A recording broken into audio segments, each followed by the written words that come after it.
গল্প যখন হৃদয়ে ছুঁয়ে যায় আর কল্পনা মিশে যায় বাস্তবতায়, তখন জন্ম নেয় এক অন্যরকম অনুভূতি। স্বাগতম, আপনি শুনছেন আমার চ্যানেল ফারজান আহমেদ, যেখানে প্রতিটি গল্পে লুকিয়ে আছে আবেগ, রহস্য আর অনেক অজানা অনুভূতি। আমাদের আজকের নিবেদন হুমায়ুন আহমেদের তেঁতুল বনের জোছনার দ্বিতীয় পর্ব। চোখ বন্ধ করে শুনুন আর হারিয়ে যান গল্পের গভীরে। বিরাটনগর হাই স্কুলের সামনে আজ চাপা উত্তেজনা। গুজব শোনা যাচ্ছে আজ জুম্মা ঘরের ইমাম সাহেবকে নেংটু করে স্কুলের মাঠে চক্কর দেওয়ানো হবে। গুজবটা কেউ ঠিক বিশ্বাসও করতে পারছে না, আবার অবিশ্বাসও করতে পারছে না। চেয়ারম্যান সাহেব বিচিত্র সব কাণ্ড করেন, তার পক্ষে এই ধরনের শাস্তি দেওয়া অসম্ভব না। আবার জুম্মা ঘরের ইমাম সাহেবের মতো মানুষকে নিংটু করে কানে ধরে চক্কর দেওয়ানো হবে, এটাও বিশ্বাসযোগ্য না। স্কুল ঘরের সামনে কয়েকটা চেয়ার এবং দুটা বেঞ্চ রাখা হয়েছে। মাঝখানের চেয়ারে চেয়ারম্যান সাহেব পা তুলে বসেছেন। তার পরনে ধবধবে সাদা সিল্কের লুঙ্গি, গায়ে পাঞ্জাবিও ধবধবে সাদা, তবে সিল্কের না বলে চকচক করছে না। চেয়ারম্যান সাহেবের মুখ ভর্তি পান খেলেই তার মুখ হাসি হাসি হয়ে যায়। তার মুখ হাসি হাসি। চেয়ারম্যান সাহেবের সঙ্গে আছেন হাই স্কুলের হেডমাস্টার বাবু ঈশ্বরচন্দ্র MABD। হেডমাস্টার সাহেবের সঙ্গে স্কুলের কয়েকজন শিক্ষকও আছেন। শিক্ষকরা সবাই চুপচাপ। তারা গত 3 মাসে কোনো সরকারি ডিএ পাচ্ছেন না। ছাত্র বেতনের আদায় খুবই সামান্য। জহির খাঁ সাহেব প্রতি মাসে স্কুলে বেশ কিছু টাকা দেন। গত 2 মাসে সেই টাকাও দিচ্ছেন না। ঘটনা কি জানা যাচ্ছে না। শিক্ষকরা শঙ্কিত। বিরাটনগরের গণ্যমান্যদের মধ্যে সরকার বাড়ির ইরফান সরকার আছেন। নয়াবাড়ির আজিজ মিয়াও সেজেগুজে উপস্থিত হয়েছেন। আরও কিছু লোকজনের আসার কথা, তারা এখনও এসে উপস্থিত হননি। আসরের নামাজের পর সবাইকে আসতে বলা হয়েছে। আসরের নামাজের সময় মাত্র হয়েছে, তবে বাজার থেকে বেশ কিছু লোক এসেছেন। তারা আলাদা বসেছে। বাজারের লোকজনদের সম্মানের চোখে দেখা হয় না। গ্রামের সালিশি বৈঠকে তারাও থাকে, তবে আলাদা থাকে। চেয়ারম্যান সাহেব নয়াবাড়ির আজিজ মিয়ার দিকে তাকিয়ে বললেন, পুকুর কাটাইতেছ শুনলাম। আজিজ মিয়া বিনয়ে গলে গিয়ে বলল, একটা ইচ্ছা আছে, ছেলে টাকা পাঠাইছে, তার ইচ্ছা বড় একটা পুকুর, পাথরের ঘাটলা হইব, পোলাপাইন্না শখ। চেয়ারম্যান সাহেব আরও একটা পান মুখে দিতে দিতে বলল, খারাপ কি? আজিজ মিয়া উত্তেজিত গলায় বলল, ছেলে চিঠিতে লিখেছে, আব্বাজান পুকুরে মাছ ছাড়িবেন, কিন্তু মাছ বিক্রয় করিবেন না। মাছ বড় হোক, দেশে ফিরিয়া হুইল বড়শি দিয়া মাছ ধরিব। জহির খাঁ পানের পিক ফেলতে ফেলতে বললেন, চিঠি মুখস্থ করে বসে আছো? পুরা চিঠি মুখস্থ, না এই 2 লাইন মুখস্থ? আজিজ মিয়া লজ্জিত মুখে বলল, অনেকবার কইরা একটা চিঠি পড়ি, ইয়াদ থাকে। তোমার ছেলে ভালো দেখাইছে, আপনাদের দোয়া। জহির খাঁ সামান্য গম্ভীর হয়ে গেলেন। আজিজ মিয়া বছর 7 আগেও হত দরিদ্র ছিল। ফসল তোলার সময় অন্যের ক্ষেতে কামলা দিত। তার ছেলে কিভাবে কুয়েত চলে গেল, তারপর টাকা পাঠাতে শুরু করলো। আজিজ মিয়ার বাড়িতে টিনের ঘর উঠল। সেই টিনের ঘরের পাশে উঠল পাকা বাড়ি। আজিজ মিয়া জমি কেনা শুরু করলো, বাজারে ঘর নিল। এখন জানা গেল পুকুর কাটা হবে। জহির খাঁর কানে এসেছে যে আজিজ মিয়া বলে বেড়াচ্ছে, এমন পুষ্কুনি দিব যে চেয়ারম্যান সাহেবের পুষ্কুনিরে আমার পুষ্কুনির সামনে মনে হইব ব্যাঙের ছাতা। অতি অপমানসূচক কথা।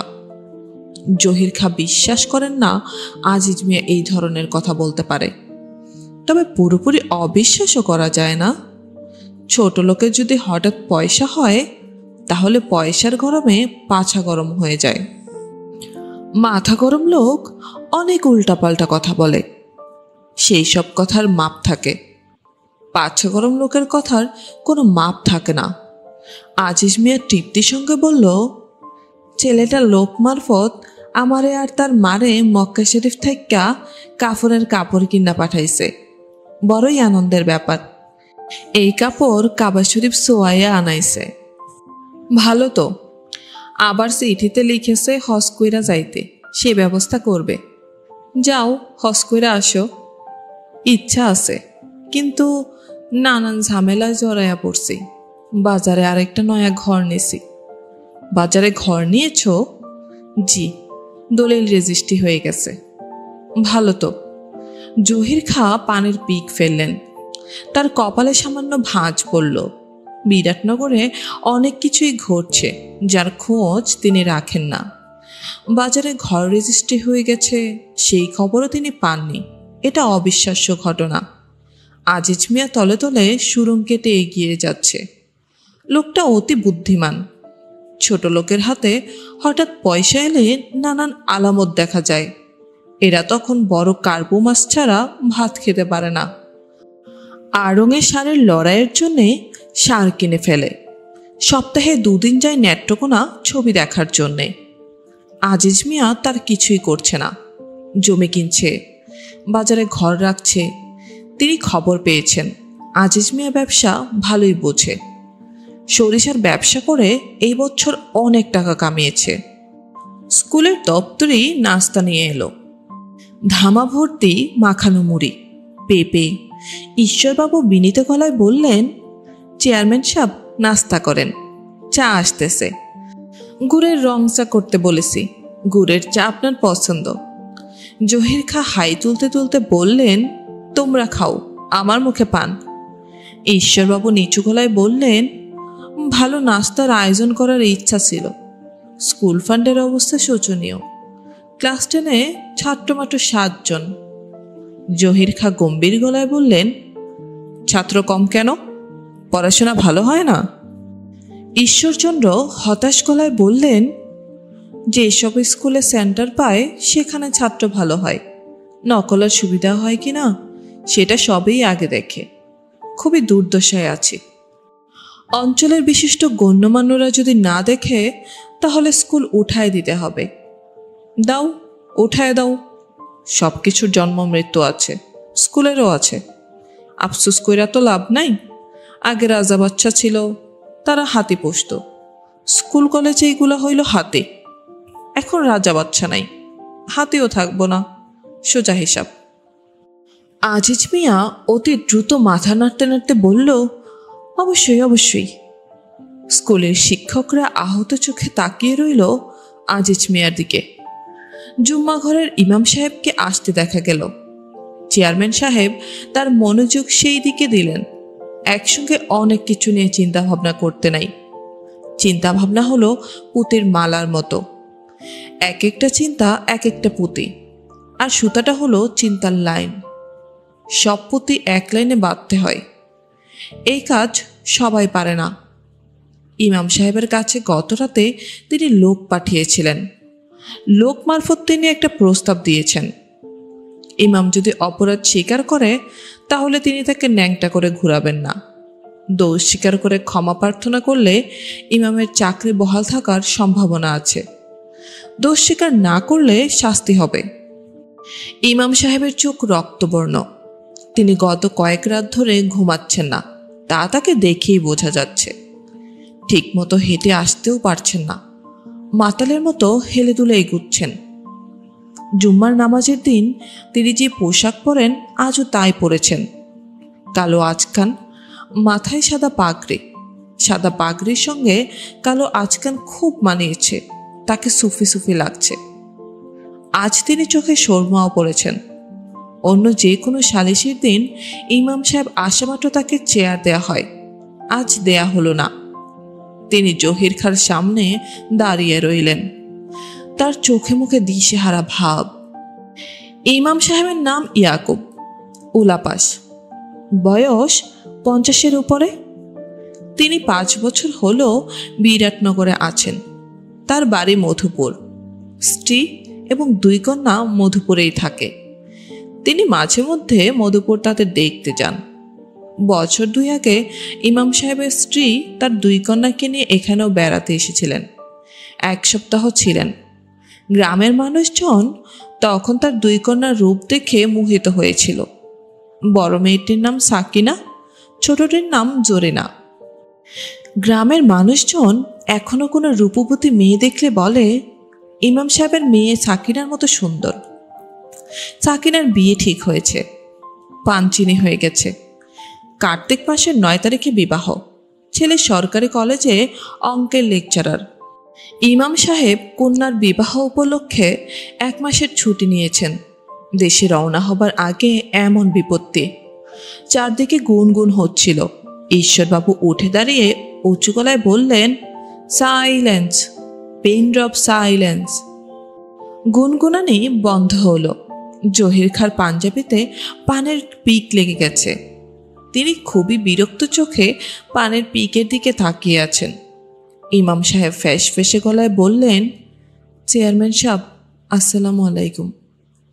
সালাম দিলে নিতে হয়, এটাই নিয়ম। জহির খাঁ নিয়মের ব্যতিক্রম করলেন, সালাম নিলেন না। শব্দ করে মেঝেতে পানের পিক ফেললেন। গলা খাকারে দিয়ে শুকনো গলায় বললেন, আপনি চিন্তা ভাবনা কিছু করেছেন? অপরাধ স্বীকার করলে ভিন্ন বিবেচনা। ইমাম সাহেব কাপা কাপা গলায় বললেন, আমি কোনো অপরাধ করি নাই, আল্লাহ সাক্ষী, আমার 2 কাঁধের 2 ফেরেশতা সাক্ষী, আমি নিরপরাধ।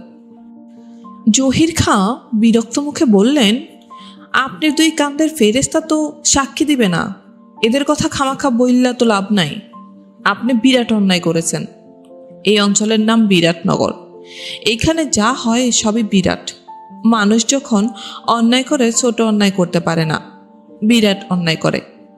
আপনি দোষ স্বীকার না করলে যে শাস্তির কথা বলেছিলাম সেই শাস্তি দিব। আপনি বড় অপমান হবেন। ইমাম সাহেব কাঁদো কাঁদো গলায় বললেন, আমি কোনো অপরাধ করি নাই, কিন্তু তারপরেও দোষ স্বীকার করলাম। প্যাচের কথায় কাজ হবে না ইমাম সাহেব। দোষ করি নাই কিন্তু দোষ স্বীকার করলাম, এটা কেমন কথা? আমি বিবাহ করি নাই কিন্তু সে আমার বিবাহিত স্ত্রী, এটা কি হয়? লোকজন হু হু করে হেসে ফেলল। জহির খাঁ সেই হাসিতে যুক্ত হলেন না। তিনি গম্ভীর মুখে বললেন, আপনি যে পাপ করেছেন সেই পাপ ব্যভিচারের চেয়েও খারাপ। আমাদের ধর্মে যে ব্যভিচার করে তার শাস্তি কি জানেন নিশ্চয়ই। গর্ত খুঁড়ে তাকে ঢুকানো হয়, তারপরে পাথর ছুঁড়ে মারা হয়। আমি সেরকম কিছু করব না। কাপড় চোপড় খুলে কানে ধরে আপনাকে চক্কর দেওয়াবো, শাস্তি শেষ। এখন শেষবারের মতো জিজ্ঞাসা করতেছি, আপনি কি অপরাধ করেছেন? জি করেছি। আপনি কি সবের কাছে ক্ষমা চান? জি চাই। তাহলে প্রথম কেন বললেন দোষ করি নাই? আমি দোষ করি নাই, এই জন্য বলেছি দোষ করি নাই। এখন কেন বলতেছেন দোষ করেছেন? অপমানের হাত থেকে বাঁচার জন্য বলতেছি। অর্থাৎ আপনি স্বীকার করেন না যে দোষ করেছেন। শেষ জবাব দেন। আমি আর সওয়াল জবাব করতে পারবো না। হ্যাঁ কিংবা না বলেন। দোষ করেছেন? জি না। দোষ তাহলে করেন নাই? ইমাম সাহেব হরবড় করে বললেন, দোষ করেছি। জহির খাঁ কঠিন গলায় বললেন, আপনি তো একবার এক এক কথা বলতেছেন। জনাব, আমার মাথাটা আউলায় গেছে। আমি কি বলতেছি কি বলতেছি না কিছুই বুঝতেছি না। জহির খাঁ শান্ত গলায় বললেন, ঠিক আছে, আপনারে বুঝাইবার ব্যবস্থা করতেছি। সবেই চট কইরা বুঝে না, কেউ তাড়াতাড়ি বুঝে, আবার কেউ বুঝাইয়াও বুঝে না। ইমাম সাহেব মাথার পাগড়ি হাতে নিয়েছেন। গরমে তার মাথার সব চুল ভিজে গেছে। চুল থেকে ঘামের ফোঁটা কপাল বেয়ে নামছে। তার ঠোঁট নড়ছে। মনে হচ্ছে তিনি দ্রুত কোনো সূরা পাঠ করছেন। রাত 8টার মতো বাজে। আনিস বিছানায় শুয়ে আছে। বিকেল থেকেই তার গা ম্যাচ ম্যাচ করছিল। এখন শরীর কাঁপিয়ে জ্বর এসেছে। ডাক্তাররা নিজেদের অসুখে বিসুখের ব্যাপারে উদাসীন হয়। আনিস তার ব্যতিক্রম না। থার্মোমিটারে সে জ্বর দেখেনি। দুটো অ্যানালজেসিক ট্যাবলেট খেয়েও জ্বর কমানোর চেষ্টা করেনি। হাত পা এলিয়ে বিছানায় শুয়ে আছে। তার সামান্য দুশ্চিন্তা হচ্ছে রাতের খাবার নিয়ে। তার রান্নাবান্না করে দেয় সুজাত মিয়া। বয়স 10-11। তার পায়ে সমস্যা আছে, একটা পা বড়, একটা পা ছোট, হাঁটে খুঁড়িয়ে খুঁড়িয়ে। পরশু সকাল থেকে সুজাত নিখোঁজ। কোথায় গেছে কাউকে কিছু বলে যায়নি। ছেলেটি অতি ভদ্র, অতি বিনয়ী, কাজকর্মে দক্ষ। তার একটাই সমস্যা, মাঝে মাঝে কাউকে কিছু না বলে নিখোঁজ হয়ে যায়, আবার ফিরে এসে কাজকর্ম শুরু করে দেয়। ভাবটা এরকম যেন কিছুই হয়নি। সে কোথাও যায়নি, এখানেই ছিল। আনিসের ঘরে হারিকেন জ্বলছে। বিরাটনগরে পল্লী বিদ্যুৎ এসেছে। ডাক্তারের কোয়ার্টারে পল্লী বিদ্যুতের লাইন আছে। ইলেকট্রিকের তারে কি সমস্যা হয়েছে, বাতি জ্বলছে না। তার ঠিক করার জন্যে খবর পাঠানো হচ্ছে না। আনিস রোজ রাতে ভাবে কালই লোক পাঠাবে, সকালে মনে থাকে না। কাল অবশ্যই লোক পাঠাতে হবে। নবনী চিঠি লিখেছে সে আসবে। নবনী শীতের দিনেও এসি ছাড়া ঘুমাতে পারে না। ফ্যান তো লাগবেই। আশ্বিন মাসের দিনে রোদের তাপ বেশি, রাতটা অবশ্যই ঠান্ডা, তারপরেও ফ্যান লাগবে। নবনীর এবারের চিঠিটা নিয়েও আনিস সামান্য চিন্তিত। চিঠির কথা কেমন যেন এলোমেলো। তার কি কোনো সমস্যা যাচ্ছে? সমস্যার ব্যাপারটা লেখা নেই। লেখা থাকলে ভালো হতো। আনিস চিন্তা করতে পারত। প্রায় রাতেই তার কোনো কাজ থাকে না, তখন কোনো কিছু নিয়ে ভাবতে ভালো লাগে। আনিস বালিশের নিচ থেকে নবনীর চিঠি বের করল। এই চিঠি এর মধ্যেই কয়েকবার পড়া হয়েছে, আরও একবার পড়লে ক্ষতি কিছু নেই। ডাক্তার সাহেব, কেমন আছো তুমি? জঙ্গলে দিনকাল কেমন কাটছে? অসহ্য বোধ হওয়া শুরু হয়নি? আমি যখন ছোটবেলায় গ্রামের বাড়িতে বাবার সঙ্গে বেড়াতে যেতাম, প্রথম দিন খুব ভালো লাগতো। দ্বিতীয় দিনে ভালো লাগাটা কমে যেত। তৃতীয় দিন থেকে অসহ্য লাগা শুরু হতো। তুমি কিভাবে বছর পার করে দিচ্ছ ভাবতে অবাক লাগছে। আমি ভেবে দেখলাম, তুমি তেল, আমি জল। তোমার পছন্দ একরকম, আমার অন্যরকম। বিবাহ নামক ঝাঁকুনি যন্ত্রের মাধ্যমে তেল জল মিশে যাচ্ছে। আবার ঝাঁকুনি বন্ধ হলেই তেল আলাদা, জল আলাদা। আমাদের সার্বক্ষণিক সুখে থাকার জন্যে প্রবল ঝাঁকুনি যন্ত্র দরকার। সেই রকম যন্ত্র আবিষ্কৃত হয়নি বলে আমি ভয়ঙ্কর দুশ্চিন্তায় আছি। তোমার এখানে 3 দিনের জন্য আসব। প্রথম দিন আমার খুবই ভালো লাগবে, দ্বিতীয় দিন ভালো লাগাটা একটু কমবে, তৃতীয় দিনে অসহ্য বোধ হতে থাকলে তখন চলে আসব। কিছু মানুষ আছে অসহনীয় অবস্থা সহনীয় করার জন্য চেষ্টা চালায়। আমার এবং তোমার, আমাদের দুজনের দুর্ভাগ্য আমি সেরকম না। আমি কেন এইরকম হয়েছি সেটা নিয়ে ভেবেছি, উত্তর পাইনি। তোমাকে জানানো হয়নি। ইদানিং আমি একজন সাইকিয়াট্রিস্টের কাছে যাওয়া আসা করছি। ভদ্রলোক আমাদের আত্মীয় এবং আমাকে ছোটবেলা থেকে খুব স্নেহ করেন। সাইকিয়াট্রিস্টের কাছে যাওয়ার উদ্দেশ্য হলো তিনি যেন রাতে ভয়ঙ্কর সব দুঃস্বপ্ন দেখার হাত থেকে আমাকে বাঁচান। একবার তো আমি তোমাকে লিখেছিলাম যে আমি দুঃস্বপ্ন দেখি। সেই দুঃস্বপ্নগুলো কত ভয়ঙ্কর তা লেখা হয়নি। রাতে দেখা ভয়ের স্বপ্নগুলো যখন দিনে মনে করি বা কাউকে বলতে চাই, তখন খুবই হাস্যকর মনে হয়। গত বৃহস্পতিবার রাতে কি স্বপ্ন দেখেছি শোনো। দেখলাম আমি পুরনো ধরনের রেলিং দেয়া খাটে শুয়ে আছি। খাটের চারদিকে রেলিং ধরে 8-9 জন বোরখা পরা মহিলা দাঁড়িয়ে আছেন এবং সবাই হাত বাড়িয়ে আমাকে ছুঁয়ে ছুঁয়ে দেখছেন। আমি নিশ্চিত যে তোমার কাছে স্বপ্নটা মোটেই ভয়ঙ্কর মনে হচ্ছে না, এখন আমার কাছেও মনে হচ্ছে না। কিন্তু স্বপ্নটা দেখার সময় কি যে ভয় পেয়েছিলাম। আমি সাইকিয়াট্রিস্টের পরামর্শ মতো একটা খাতা বানিয়েছি। সেই খাতার নাম দিয়েছি স্বপ্ন খাতা। আমি এই খাতায় স্বপ্নগুলো লিখে রাখছি। তোমার এখানে আসার সময় খাতাটা নিয়ে আসব, তুমি পড়ে দেখো। আমি নিশ্চিত তুমি মজা পাবে। সাইকিয়াট্রিস্ট চাচা আমাকে পরীক্ষা নিরীক্ষা করে কি সিদ্ধান্তে এসেছেন শুনতে চাও? তার সিদ্ধান্ত হলো আমি নাকি মানসিকভাবে বিয়েটা মেনে নিতে পারছি না। তোমার সঙ্গে বিয়ে আমার মনের উপর প্রবল চাপ ফেলেছে। এই মানসিক চাপই স্বপ্ন হিসেবে দেখা দিচ্ছে। এটা সাইকিয়াট্রিস্টের সিদ্ধান্ত। তোমার সিদ্ধান্ত কি? ভালো থেকো, নবনী। আনিসের শরীর কেমন যেন ঝিমঝিম করছে। জ্বর কি বেড়েছে? ঘরে থার্মোমিটার নেই। খিদে লেগেছে, কিন্তু খেতে ইচ্ছে করছে না। দুটা বিপরীতমুখী ব্যাপার একসঙ্গে কি করে ঘটে? শরীর যন্ত্র নষ্ট হলে এরকম হয়। জলাতঙ্কের রোগীর তৃষ্ণায় বুক ফাটে, কিন্তু পানি খেতে পারে না। না, উদাহরণটা ঠিক হলো না। জলাতঙ্কের রোগীর তৃষ্ণা হয়, পানিও খেতে চায়, খিচুড়ির জন্য খেতে পারে না। মন যন্ত্র নষ্ট হলে বিপরীতমুখী ব্যাপারগুলো দেখা যায়। পাশাপাশি দুটা নদী, একটি অন্যটির গায়ের ওপর দিয়ে বইছে। একটির পানি যাচ্ছে সাগরের দিকে, অন্যটির পানি সাগর থেকে উঠে রওনা হয়েছে পর্বতমালার দিকে। নবনীর মনে কি এইরকম দুটি ধারা বইছে? সে দুঃস্বপ্ন দেখতে শুরু করেছে কেন? আনিস কি তার জীবনে বড় কোনো ধরনের আশাভঙ্গের ব্যাপার ঘটিয়েছে? নবনীর ব্যাপারে আনিসের মনে আশাভঙ্গের কিছু ঘটেনি। সে জানে নবনী চমৎকার একটি মেয়ে। তার একটাই সমস্যা, সে ভয়াবহ নিঃসঙ্গ। আনিস সেই নিঃসঙ্গতা দূর করতে পারেনি। বিরাটনগর ছেড়ে সে যদি ঢাকায় গিয়ে নবনীর সঙ্গে বাস করতেও থাকে, তাতেও নবনীর নিঃসঙ্গতা দূর হবে না। কিছু কিছু মানুষ বিচিত্র ধরনের নিঃসঙ্গতা নিয়ে পৃথিবীতে আসে। কারোর সাধ্য নেই সেই নিঃসঙ্গতা দূর করে। সেই সব মানুষেরা তাদের নিঃসঙ্গতা দূর করার চেষ্টা নিজেরাই করে।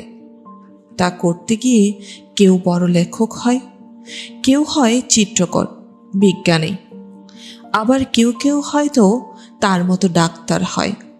চারপাশের মানুষদের নিয়ে অসম্ভব ব্যস্ত থেকে নিজের নিঃসঙ্গতা ভুলতে চায়। আনিস নবনীর নিঃসঙ্গতা জানে। নবনী কি আনিসের নিঃসঙ্গতা জানে? দরজায় শব্দ হচ্ছে। ভয়ে ভয়ে কেউ একজন কড়া নাড়ছে। কড়া নাড়ার শব্দ থেকে মনে হয় সুজাত ফিরে এসেছে। আনিস উঠে দরজা খুলল।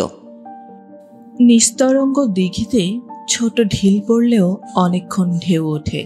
সেই অর্থে ইমাম সাহেবের মৃত্যুতে বিরাটনগরে সেই ঢেউ ওঠার কথা, সেই ঢেউ উঠল না। ওই দিনই কাকতালীয়ভাবে যোগাযোগ মন্ত্রী চলে এলেন। বিরাটনগর বোয়ালবাজার সড়কে মগরা নদীতে পুল হবে, তার ভিত্তিপ্রস্তর স্থাপন। আগে কয়েকবার তারিখ দিয়েও মন্ত্রী আসতে পারেননি। এবারে তাই হুট করে চলে এসেছেন। মন্ত্রীর আগমন বিশাল ঘটনা। সেই আগমন যদি হেলিকপ্টারের মতো বাহনে হয় তাহলে তো কথাই নেই। বিরাটনগরে যে আলোড়ন উঠল তার তুলনা নেই। বিশাল এক পক্ষী পাখা ঘোরাতে ঘোরাতে নামছে, তার শব্দে পৃথিবী কাঁপছে। বিরাটনগরের লোকজনের জন্যে তুলনাহীন অভিজ্ঞতা। মন্ত্রীর হেলিকপ্টার দুপুর 12টায় এসে পৌঁছালো। তিনি ভিত্তিপ্রস্তর স্থাপন করে বিরাটনগর হাই স্কুলের মাঠে এক ভাষণ দিলেন। জনতা মন্ত্রমুগ্ধের মতো ভাষণ শুনল। যোগাযোগ মন্ত্রীর যোগাযোগ ছাড়া অন্য কোনো বিষয়ে কথা বলার কথা না। যেহেতু স্কুলের মাঠে ভাষণের ব্যবস্থা, সেহেতু তিনি শিক্ষার গুরুত্ব এবং প্রয়োজনীয়তা সম্পর্কে কিছু কথা বললেন এবং স্কুল ফান্ডে নগদ 10,000 টাকা ব্যক্তিগত তহবিল থেকে দান করলেন। গ্রামের মানুষজন তালি দিতে দিতে হাত ব্যথা করে ফেলল। বক্তৃতা পর্বের শেষে চায়ের ব্যবস্থা। সেই ব্যবস্থা চেয়ারম্যান জহির খাঁর বাড়িতে। জহির খাঁ অতি অল্প সময়ের নোটিসে চা পানের বিপুল আয়োজন করে ফেললেন। এমন ব্যবস্থা যে মন্ত্রী পর্যন্ত বলতে বাধ্য হলেন, প্রত্যন্ত গ্রামেও দেখি ভালো ব্যবস্থা করেছেন। আমি তো এরকম আশাই করিনি। মন্ত্রী আশা করেননি এইরকম আরেকটি কাজ জহির খাঁ করলেন। গ্রামবাসীর পক্ষ থেকে মন্ত্রীকে সোনার ঢেকি উপহার দিলেন। মন্ত্রীর প্রথমবার আসার তারিখেই জহির খাঁ ঢাকা থেকে 5 ভরি সোনার ঢেঁকি বানিয়ে এনেছিলেন। সেটা শুধু যে কাজে লাগতো তা না, অনেকখানি কাজে লাগলো। মন্ত্রী 3 বার বললেন, বাহ, জিনিসটা সুন্দর তো। শুধু যে সুন্দর তা না, ঢেঁকি শাশ্বত বাংলার প্রতীক। সাধারণত মন্ত্রী শ্রেণীর কাউকে উপহার দিলে সেই উপহার বেশিক্ষণ হাতে রাখা নিয়ম না। ছবি তোলা হয়ে গেলেই উপহার অন্য কারোর হাতে তুলে দেওয়া হয়। সোনার ঢেঁকির ক্ষেত্রে সেরকম হলো না। ফটোগ্রাফারের ছবি তোলার পরও মন্ত্রী উপহার হাতে বসে রইলেন। হেলিকপ্টারে ওঠার সময়ও তার হাতে উপহারটা দেখা গেল। হেলিকপ্টারের উত্তেজনার পাশে ইমাম সাহেবের মৃত্যু তেমন কিছু না। পরপর 2টি উত্তেজনা মানুষ নিতে পারে না। বড় ধরনের একটি উত্তেজনাতেই মানুষ ঝিমিয়ে পড়ে। এরকম ঝিমিয়ে পড়া অবস্থায় ইমাম সাহেবের লাশ নিয়ে নাটক শুরু হলো। মন্ত্রী চলে যাবার পর বোয়ালবাজার থানার ওসি কিছু হম্বিতম্বি করলেন। তিনি ঘোষণা করলেন, ডেড বডি দেখে তার মনে হচ্ছে না আত্মহত্যা, কেউ খুন করে ঝুলিয়ে রেখেছে। কঠিন তদন্ত হবে, তদন্তে রুই কাতলা বের হতে পারে। প্রয়োজনে আসল খবর বের করার জন্যে থানায় নিয়ে ট্রিটমেন্ট দেওয়া হবে। হম্বিতম্বিতে তেমন কাজ হলো না।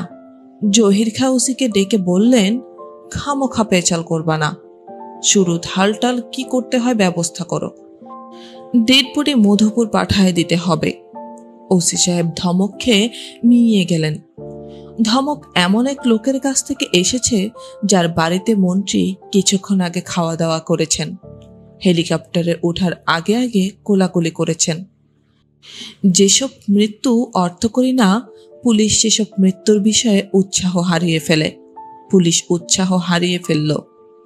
ওসি সাহেব বিমর্ষ মুখে বললেন, সরুথালের জন্য ডেড বডি নেওয়ার ব্যবস্থা করছি। থানা থেকে ভ্যান গাড়ি আসবে, আত্মীয় স্বজন কেউ যেন যায়। সরুথালের ফিস আছে, 2000 টাকা যেন সাথে নেয়। পুলিশের ভ্যান সে রাতে এসে পৌঁছালো না। মতি সারা রাত ইমাম সাহেবের পাশে রইল। রাত 9টা-10টা পর্যন্ত তার সঙ্গে লোক ছিল। একে একে সবাই বিদায় হয়ে গেল। মরা মানুষ ফেলে রেখে গেলে শিয়াল কুকুর খেয়ে ফেলবে। মতির বিরক্তির সীমা রইল না। অন্যদের মতো সেও কেন চলে গেল না? এরকম বোকামিটা করলো কিভাবে? তার একমাত্র ভরসা সঙ্গে গাঁজা ভরা সিগারেট আছে। ধোঁয়ায় টান দিয়ে যে কোনো পরিস্থিতি পার করে দেয়া যায়। সমস্যা একটাই, খালি পেটে থাকলে চলবে না, পেট ভর্তি থাকতে হবে। ইমাম সাহেবের লাশ তার ঘরের চৌকির উপর রাখা আছে। কম্বল দিয়ে লাশটা ঢাকা, গন্ধ সহজে বের হবে না। মতি বাড়ির দরজা জানালা বন্ধ করে দিয়েছে। শিয়াল কুকুরের ঘরে ঢোকার পথ বন্ধ। সে বসে আছে উঠানে। উঠানের দুমাথা 2টা হারিকেন জ্বলছে। অগ্নিবন্ধন, জিন ভূতের 2 দিক থেকেই আসা বন্ধ। মতি এক ফাঁকে ইমাম সাহেবের রান্নাঘরও দেখে এসেছে। চাল আছে, ডাল আছে, পেঁয়াজ রসুন আছে, তেলের শিশিতে তেলও আছে। খিদাটা ভালো মতো লাগলে চাল ডাল মিশিয়ে খিচুড়ি বসিয়ে দিতে হবে। পেট ভরা থাকলে ভয় কম লাগে। সঙ্গে গাজার সিগারেট আছে 6টা। এক একটার দাম পড়েছে 10 টাকা করে। 6টা 60 টাকা। মতি মোলামুলি করে 50 টাকায় কিনেছে। এইসব হলো আরাম করে খাওয়ার জিনিস। তার এমনই কপাল, মরার লাশের পাশে বসে সবকটা পুড়িয়ে শেষ করতে হবে। বেহুদা 50 টাকা চলে গেল। প্রথম গাজার পুড়িয়া খেয়ে মতির দুঃখবোধ কেটে গেল। মায়াবোধ প্রবল হলো। তার কাছে মনে হলো, ইমাম সাহেব আহারে বেচারা মরে পড়ে আছে। নিকট আত্মীয় পর আত্মীয় কেউ নেই। ইমাম সাহেবের মতো একজন নামাজি ভালো মানুষের পাশে কে আছে? আছে মতির মতো দুষ্ট লোক, যে ঈদের নামাজ ছাড়া অন্য কোনো নামাজে সামিল হয় না। মাঝে মধ্যে তওবা করে পাপমুক্ত অবশ্যই হয়। সে অবশ্যই বুঝে তওবাটা করে সে আল্লাহ পাককে ফাঁকি দেওয়ার চেষ্টা করছে। মতির ধারণা আল্লাহ পাকও ব্যাপারটা বোঝেন, তবে বুঝেও চুপ করে থাকেন। এই জন্যই তিনি রহমানুর রাহিম। মৃত্যুর পর মতির কঠিন শাস্তি হবে, এটা সে জানে। যে পড়ে থাকে বাজারের মেয়ে ছেলের বাড়িতে, তাকে আল্লাপাক আদর করে বলবেন, ওরে মতি, যা বেহেশতে ঢোক, তাম্বুর নিচে হুড়পুরি আছে, যারে যারে পছন্দ হয় সাথে নিয়ে সারুবান তাহুরা খা, যত ইচ্ছা খা। তা হবে না, আগুনে তাকে পুড়তেই হবে। দু একটা ভালো কাজ যে সে করে নাই তা না, করেছে। তবে খারাপ কাজের তুলনায় ভালো কাজ এতই নগণ্য যে দোজখের আগুন থেকে সেই পুণ্য তার একটা নেকি আঙ্গুলও বাঁচাতে পারবে না। এই যে ইমাম সাহেবকে সে পাহারা দিচ্ছে, এটা তো একটা ভালো কাজ, কারণ লোকটা ভালো। চেয়ারম্যান সব লোকটাকে কানে ধরে চক্কর দেওয়াইছেন, অন্যায় করেছেন, নির্দোষ লোকের শাস্তি হয়েছে। দোষীও হইতে পারে, মানুষ চেনা বড় কঠিন। সবাই তাকে ভালো মানুষ জানে, আসলে সে বিরাট চোর। মর্জিনার নাকফুল চুরি করে 20 টাকায় বেচেছিল। অবশ্য এই টাকাটা সে জরিনার পেছনেই খরচ করেছে। আধা কেজি গম জিলাপি কিনে খাইয়েছে, নিজে একটাও খায়নি। হাসানকে জিজ্ঞেস করলে জানা যায় হাসান নিশ্চয়ই মিথ্যা কথা বলবে না, তবে হাসানকে জিজ্ঞেস করতে ইচ্ছে করে না। যদি হাসান বলে ঘটনা সত্যি, তখন কি হবে? মৃত মানুষের খারাপ কিছু নিয়ে আলোচনা করতে নাই, মৃত মানুষকে নিয়ে ভালো ভালো কথা বলতে হয়, এটাই নিয়ম। মতি মরে গেলে কি কেউ তাকে নিয়ে একটা ভালো কথা বলবে? মনে হয় না। মতি দ্বিতীয় সিগারেটটা ধরালো। জিনিস খারাপ দেয় নাই, 1 নম্বরে জিনিস দিয়েছে। মনে ফুর্তির ভাব আসি করছে, হয়তো এসেও যাবে। জম্পেশ খিদে জানান দিচ্ছে, এক ফাঁকে খিচুড়ি বসায় দিতে হবে। ডিম পাওয়া গেলে ভালো হতো। 1-2টা খিচুড়ির মধ্যে ছেড়ে দিলে স্বাদ যা হয় তার কোনো তুলনা নাই। তেঁতুল গাছের নিচে খচমচ শব্দ হচ্ছে। মতি কৌতূহলী হয়ে তাকাচ্ছে। সাধারণ অবস্থায় থাকলে ভয় লাগতো, এখন সে সাধারণ অবস্থায় না, শেয়াল টেয়াল হবে। মরা মানুষের গন্ধ পেয়ে উকি চুকি মারছে। হাতের কাছে একটা লাঠি রাখা দরকার। শিয়ালের পাল মরা মানুষ একবার খেতে শুরু করলে আধা পাগল হয়ে যায়, তখন জীবিত মানুষ খেতে চায়। ঘরের ভেতরও খচমচ শব্দ হচ্ছে। বেড়া ভেঙে কোনো শিয়াল কি ভিতরে ঢুকে পড়েছে? ঢুকে পড়লে কিছু করার নাই, খাওয়া দাওয়া করে যা থাকে তাই কবরে ঢুকিয়ে দিতে হবে। মতি আরেকটা সিগারেট ধরালো।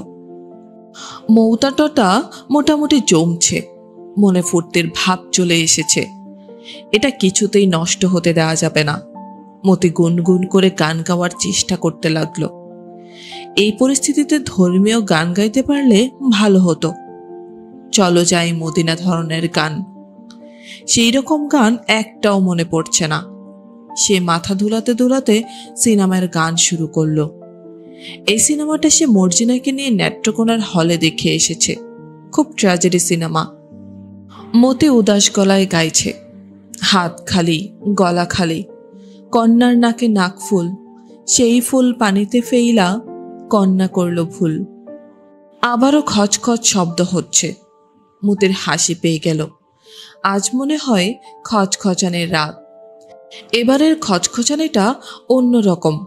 4 পেয়ে জন্তুর খচখচানি না, 2 পেয়ে মানুষের শুকনো পাতার উপর দিয়ে হেঁটে আসার শব্দ। মতি বলল, কে? বলেই দেখল ডাক্তার সাহেব।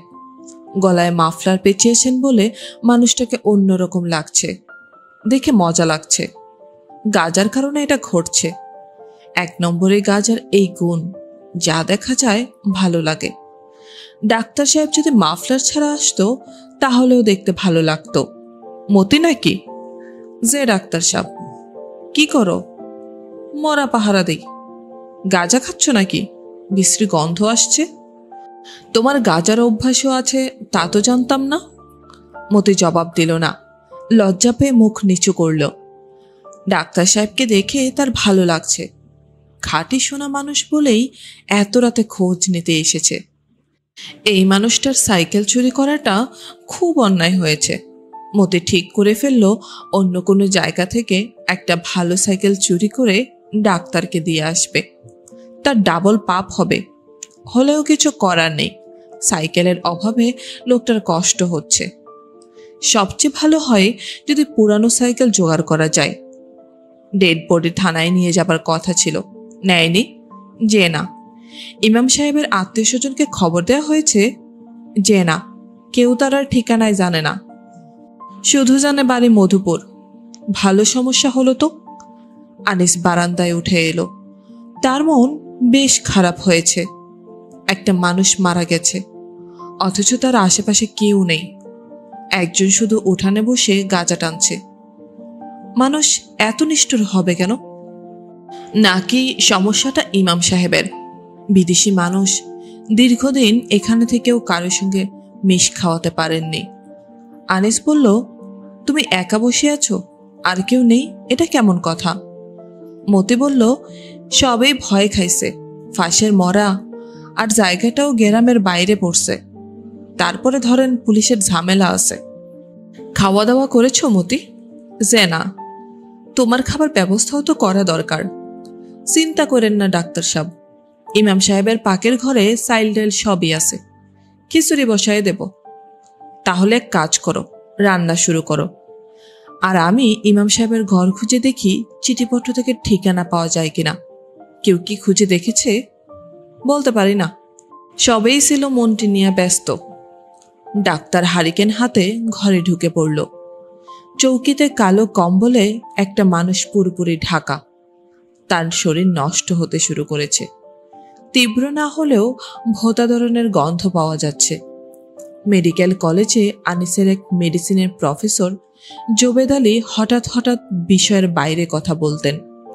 গন্ধ বিষয়ে একবার দীর্ঘ এক বক্তৃতা দিলেন, যে বক্তৃতা সিলেবাসে নেই। বাবারা শোনো, ডাক্তার হবার আগে নাক তৈরি করো, গন্ধ নিতে শেখো। সবকিছুর গন্ধ আছে, জীবন্ত মানুষের গন্ধ আছে, আবার মৃত মানুষেরও গন্ধ আছে, অসুখের গন্ধ আছে। টাইফয়েড রোগের গা থেকে একরকম গন্ধ বের হয়, আবার কালাজ্বর রোগের গা থেকে অন্যরকম গন্ধ বের হয়।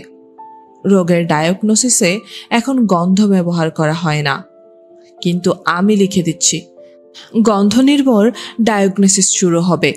প্রাচীন ভারতের দুই মহান চিকিৎসক চরক এবং সুশ্রুত দুজনেই রোগের ডায়াগনোসিসে গন্ধের গুরুত্ব দিয়েছেন। ভারতের ডাক্তার বিধানচন্দ্র রায়ও দাবি করতেন তিনি রোগের গন্ধ পেতেন। জুবেদ আলী স্যারের মাথা কিঞ্চিত খারাপ ছিল। একদিন ভালো মানুষের মতো ক্লাস নিয়ে নিজের ঘরে ঢুকে দরজা বন্ধ করে এক গাদা ডরমিকম ট্যাবলেট খেয়ে মারা গেলেন। মৃত্যুর আগে নোট লিখে গেলেন। নোটটা অন্যদের মতো না, তিনি অন্যদের মতো লিখলেন না, আমার মৃত্যুর জন্য কেউ দায়ী না। তিনি লিখলেন, আমার মৃত্যুর জন্য সবাই দায়ী, আমি নিজেও দায়ী। ইমাম সাহেব কি এইরকম কোনো কিছু লিখে রেখে গেছেন?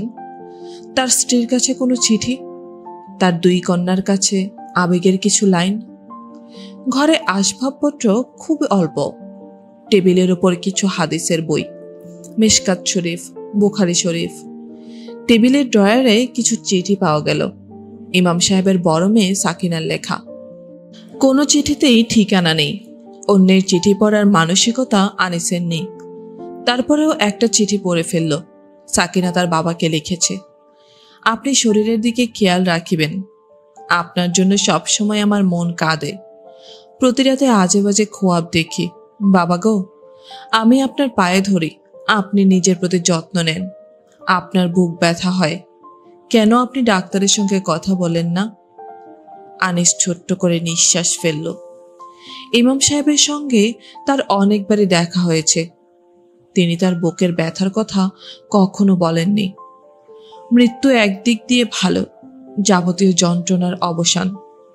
এই মানুষটা এখন আর বুকের ব্যথায় কষ্ট পাচ্ছে না। মতিকে একা রেখে আনিস তার বাসার দিকে রওনা হলো। রাত অনেক হয়ে গেছে, তারপরেও তাকে জহির খাঁ সাহেবের বাড়িতে যেতে হবে। তিনি জরুরি খবর পাঠিয়েছেন। আনিস মনে মনে আশা করছে সে গিয়ে দেখবে জহির খাঁ বাতি নিভিয়ে ঘুমিয়ে পড়েছেন। মানুষটার সঙ্গে এই মুহূর্তে কথা বলতে ইচ্ছে করছে না। জহির খাঁ জেগেই ছিলেন, তার চক্ষু রক্তবর্ণ। প্রচুর মদ্যপান করলে তার চোখ রক্তবর্ণ হয়ে যায়। আজ সারাদিন নানা উত্তেজনার ভেতর দিয়ে তাকে যেতে হয়েছে। এখন উত্তেজনা কমানোর ব্যবস্থা নিয়েছেন। ডাক্তারকে দেখে তিনি আনন্দিত গলায় বললেন, তুমি ছিলা কোথায়? বাসা তালা বন্ধ, 3 বার তোমার কাছে লোক পাঠাইছি। আনিস কিছু বলল না। সে ইমাম সাহেবের বাড়িতে গিয়েছিল, এই কথাটা তার বলতে ইচ্ছে করছে না। এখন আবার তোমার খোঁজে বদিরে পাঠাইছি। ডেকেছেন কি জন্যে? শরীর খারাপ? শরীর কিঞ্চিত খারাপ, কিন্তু তার জন্য তোমাকে ডাকি নাই, গল্প গুজব করার জন্য ডেকেছি। বসো। আনিস বসল। জহির খাঁ পানের বাটা থেকে পান নিয়ে মুখে দিতে দিতে বললেন, আজকে দিনটা যে পার করতে পারছি তার জন্য আল্লাহর দরবারে শুক্রিয়া। সকাল 7টার সময় টিএনও সাহেব এসে বললেন মন্ত্রী আসবে, আপনার বাড়িতে একটু চায়ের ইন্তজাম করতে হবে। দেখো অবস্থা, এদিকে একজন আবার ফাঁসিতে ঝুলে পড়েছে। ফাঁসিতে কারা ঝুলে? মেয়ে ছেলে ঝুলে। বিবাহ হয় নাই, পেটে সন্তান চলে এসেছে, তখন ফাঁসিতে ঝুললেও একটা কথা। আর তুই এক বুড়া, অন্যায় করছিস, শাস্তি হয়েছে, ফুরায়ে গেছে, তার জন্য ফাঁস নিতে হবে? ডাক্তার কি লাল পানি একটু খেয়ে দেখবে? নার্ভ ঠান্ডা করে। হালকা করে দেই? বরফ দিয়ে খাও, ভালো লাগবে। জি না, আপনি খান। আমি তো খাচ্ছি, 1 প্যাক করে খাই। মুখটা যখন পানচে হয়ে যায় তখন একটা পান খাই, মুখ ঠিক করি, তারপর আবার একটু। শোনো ডাক্তার, তুমি হেনার ব্যাপারে কি করলা? কোন ব্যাপারে কথা বলছেন? তোমারে বললাম না হেনার জন্য পাত্র দেখো, খরচ আমার। ছবিও তো তুলে পাঠাইছি, ছবি পাও নাই? ছবি পেয়েছি। পাত্রের সন্ধান করো, পাত্র যদি ক্যাশ চায় তাও দিব। আনিস চুপ করে রইল। জহির খাঁ গলা উঁচিয়ে বললেন, হেনা কই? আমাদের খাওন দাও। আনিস বলল, আমি এখন খাবো না। জহির খাঁ বললেন, খাবে না কেন? খেয়ে এসেছ? জি না, সারাদিন বাইরে ঘোরাঘুরি করেছি, গোসল করে তারপর খাবো। আমি নোংরা শরীরে কিছু খেতে পারি না। আমার এখানে গোসল করো, গরম পানি করে দিবে, সাবান দিয়ে ডলা দিয়ে গোসল করো। আমার ধোয়া লুঙ্গি আছে, অসুবিধা নাই। তার দরকার নেই। আচ্ছা খাবার দিতে বলুন, গোসল পরে করব। জহির খাঁ রাগী গলায় বললেন, গোসল পরে কেন করবা? এখনই করবা। হেনারে বলতেছি, সে গরম পানি করে দিবে, শরীরে সাবান ডলে দিবে। তুমি তো বাইরের কেউ না, তুমি আমার নিজের লোক। আনিস হতভম্ব হয়ে গেল। নেশাগ্রস্ত মানুষের কোনো কথা ধরতে নেই। তারা কি বলছে না বলছে তার উপর তাদের কোনো নিয়ন্ত্রণ থাকে না। তারপরেও জহির খাঁ এসব কি বলছেন? হেনা কেন গায়ে সাবান ডলে দেবে? জহির খাঁ মুখের পান ফেলে দিয়ে তার বাঁ পাশে রাখা গ্লাস এক চুমুক শেষ করে মুখে আরেকটা পান নিয়ে ঝুঁকে এসে বললেন, একা একা গোসলের সমস্যা জানো? পিঠে সাবান দেওয়া যায় না, পিঠে সাবান দেওয়ার জন্য লোক লাগে, এতে দোষের কিছু নাই। আনিস শান্ত গলায় বলল, আমি গোসল করব না, আপনি খাবার দিতে বলুন। জহির খাঁ কিছুক্ষণ চুপ করে থেকে হেনাকে ডেকে খাবার দিতে বললেন। হেনা মেয়েটাকে আজ আরো সুন্দর লাগছে। সে আজ শাড়ি পরেনি, জড়ি দেওয়া ঘাগরা জাতীয় পোশাক পরেছে। ঘাগরার রং কালো বলে হেনার গায়ের রং খুব ফুটেছে। লম্বা বেনি করেছে, চোখে কাজল দিয়েছে, গায়ে গয়নাও আছে। প্রথম দিনে গায়ে কোনো গয়না ছিল না। জহির খাঁ আনিসের দিকে তাকিয়ে আছেন। তার চোখের দৃষ্টি তীক্ষ্ণ।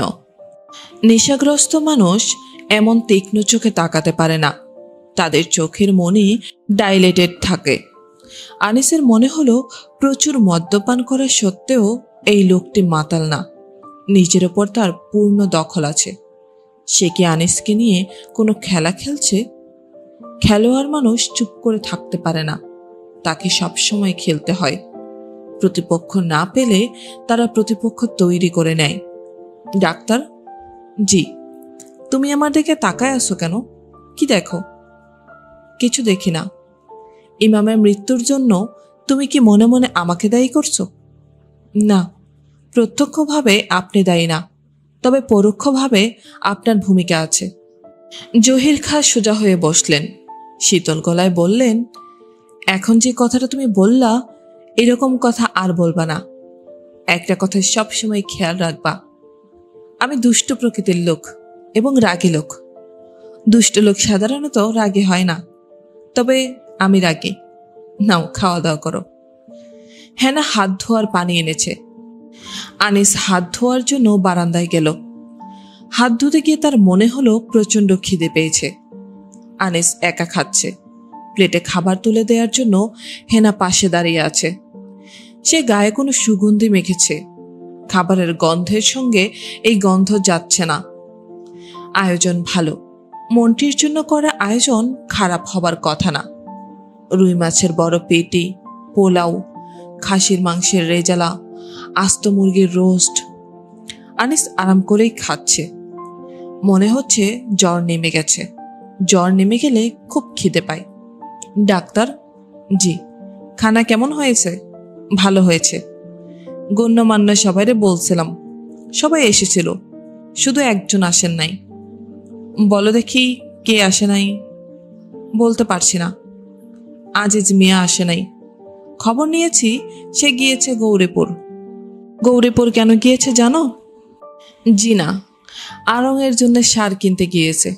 আমার সাথে পাল্লা দিতে চায়। আমি সার কিনেছি, তারও সার কিনা লাগবে। দেখি সে কি সার কিনে। জহির খাঁ আরেকটা পান মুখে দিলেন। ইমাম সাহেবের কবর হলো তার পরদিন সন্ধ্যায়। কবর ঠিক না, গর্ত খুঁড়ে মাটি চাপা দেওয়া। মধ্যনগর গ্রামের হুজুর ফতুয়া দিলেন, অপঘাতে মৃত্যুর জানাজার বিধান নাই। লাশ কবরে নামানোর সময় অনেকেই চোখের পানি ফেলে। ইমাম সাহেবের ক্ষেত্রে শুধু মতি ভেউ ভেউ করে কিছুক্ষণ কাঁদল। গাজার নেশার কারণে ঘটনাটা ঘটল। 6 পুরিয়া শেষ হবার পর সে আরো 4টা পুরিয়া এনেছে। এবারে দাম বেশি পড়েছে। 4 পুরিয়ার জন্য 50 টাকা দিতে হয়েছে। টাকাটা সে পেয়েছে ইমাম সাহেবের তোশকের নিচে।